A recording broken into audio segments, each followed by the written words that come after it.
I just want to play this ending here. And by the way, guys, so this happened last night on the Non-Sequitur show. All the guys on the screen right now have been on DP recently. Yeah. So I find it strange that all of a sudden Brett Keane's talking to them. Wow. And Steve's a very good friend of mine. And kissing their asses. Awesome. Kissing their asses, too. He's doing the buddy-buddy thing where he's like, hey, I just want to have one intellectual conversation situation. And then he has these fucking questions that he's been asking people for 10 years. They're all leading questions so that later on he can fucking use a sound clip of you saying you wouldn't save a pregnant woman in a fire or whatever. Yep.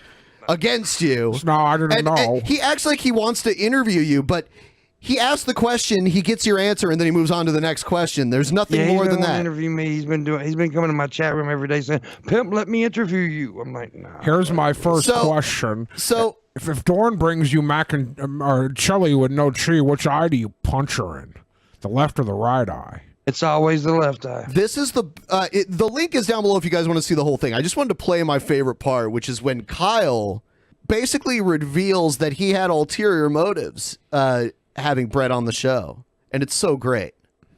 I think it's at the 30 hour and 34 minute. Gay people in the. Oh, hold on, yeah, he's getting into it there. Let's see.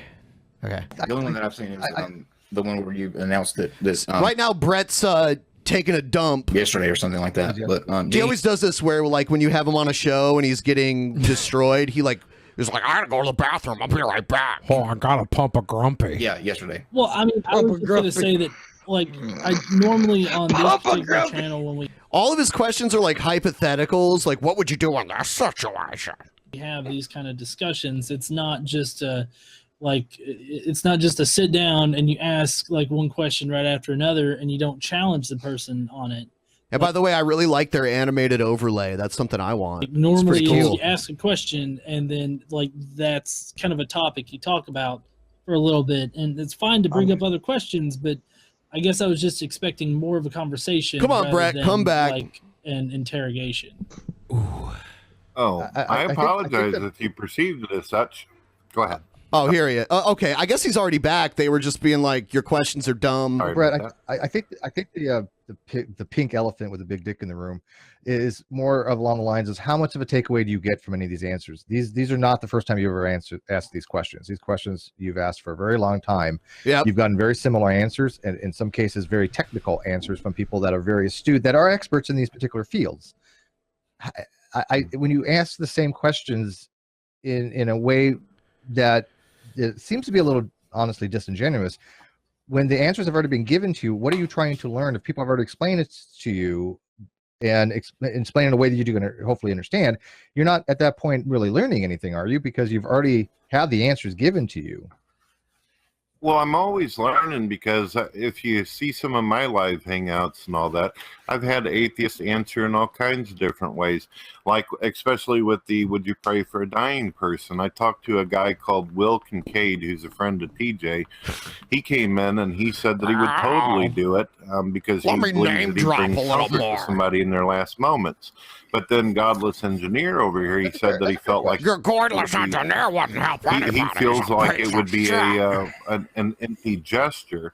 See, that's two different answers there. I've learned a view from each person.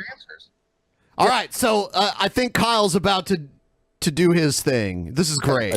I grant, but those are not the scientific ones that you have gotten answers to. Here we go.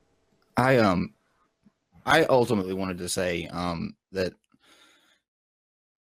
we, about probably 11 months ago, you and I actually did an interview together, and after that interview was over, I got a long text message from you the next day. A bunch of stuff about gay people, and then you put an article on your website about how gay people were akin to bestiality and just very disparaging things. And I remember sending you a message that day. You probably don't remember, because I think if you remember, you wouldn't have come on here. But I told you a year ago that there would come a day where I would be in the same hangout with you, and I would be able to tell you to fuck off and remind you what a piece of shit you are. So now it's going somewhere. and this is great.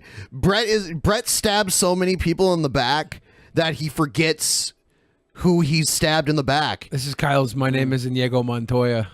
Yeah, it is. Kill my father. You killed my boner. Prepare to die. And so today is that day. I haven't forgotten a year ago when you said all those disparaging things. I'm not going to forget. And it was a pleasure for me to sit through your bullshit to be able to tell you to fuck off, Brett Keane. All right. Well, See you. Ha! And then he kicks him. Okay. So that was just I needed to do that. Steve and I have Steve, how long have I told you that I would be waiting for this day? Almost a year. Yeah, so they were waiting. He waited a year. It didn't mention it. Yeah. And by the way, my buddy Red Eye sent me some screenshots that Brett was messaging, tweeting or whatever, Steve here and threatening to falsely flag him and all that shit. Oh my God.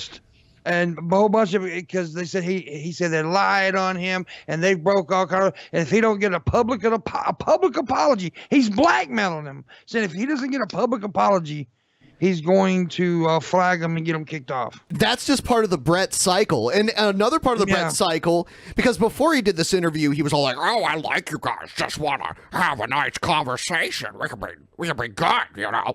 But now he's making a video, an attack video.